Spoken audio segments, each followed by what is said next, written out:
This video is going to cover the topic of sampling variability. Be sure the date and topic are at the top of your page. The essential question for the video will be, what is sampling variability and what does it mean in terms of our data? When we take a random sample, we are only collecting data for a fraction of the population. So if we're looking to find the average number of points the Blazers scored during the fourth quarter of each of their games, we might take a sample of some of their games. So let's say these are the points in the fourth quarter after 24 games. So maybe I will take a random sample of just 5 of these games, right? So I can find the average. My random sample, when I picked out 5 of these at random, are listed below, and I'm going to find the mean. So I'm going to add these up and divide it by 5. And I see that from my random sample, the Blazers get about 33 points in the fourth quarter of each of their games. Meanwhile, my friend might do the same work as I'm doing and also get 5 games as a random sample. But of course, we're likely to get a different 5 games. And so they would find the mean as well by adding up their 5 games and dividing it by 5. And when they do that, they find out that the Blazers get, in their research, in their work, about 31 points per game. So of course what we find is that even though we were doing the exact same work and we both did random samples, that our data was not the same. And this is something known as sampling variability or sample variability.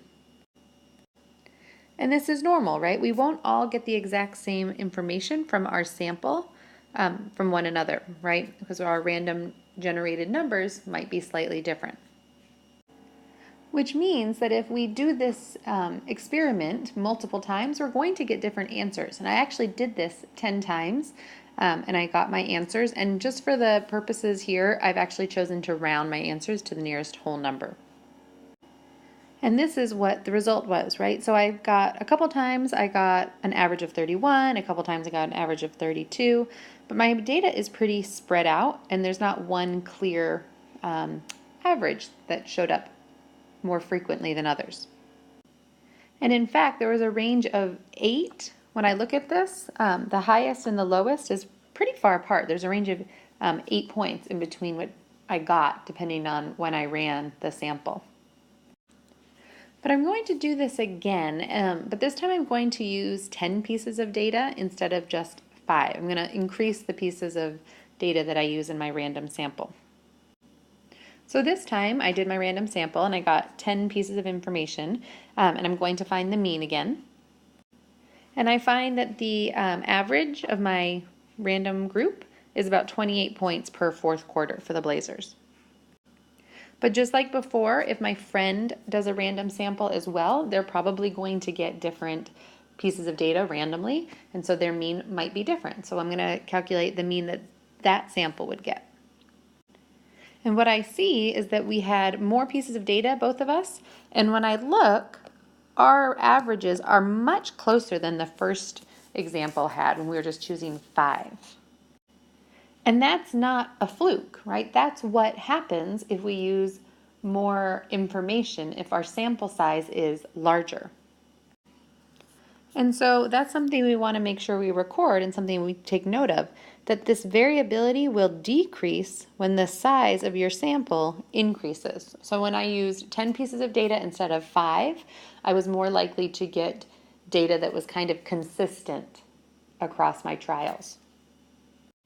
So once again, I ran this trial 10 times and I got my average 10 times. And I'm going to go ahead and plot those on here on the same kind of line plot, dot plot that I did previously. And we're going to see how it compares.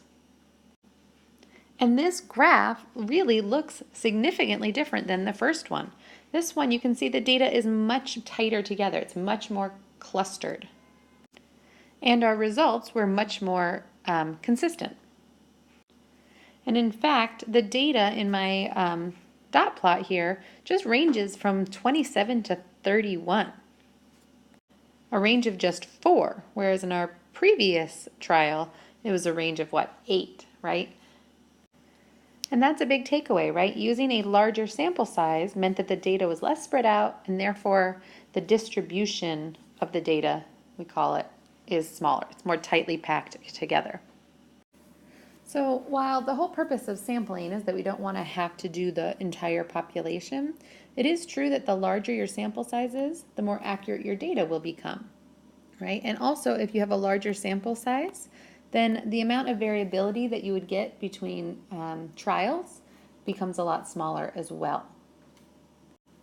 And remember, in my trial, right, when I did a mean of 5 different data points, I had an average of 33, and when I had a mean of 10, I had an average of 28. And in fact, when I actually did all of the calculations for all 24 games, the true mean was 27. So you can see how much closer it was when our sample size was a little bit larger. And remember that the essential question of this video was, what is sample variability and what does it mean about our data? So hopefully you've seen just in this one example what that is and how we can kind of minimize our sample variability by choosing a larger sample size. Be sure to have your notes and any questions ready for class.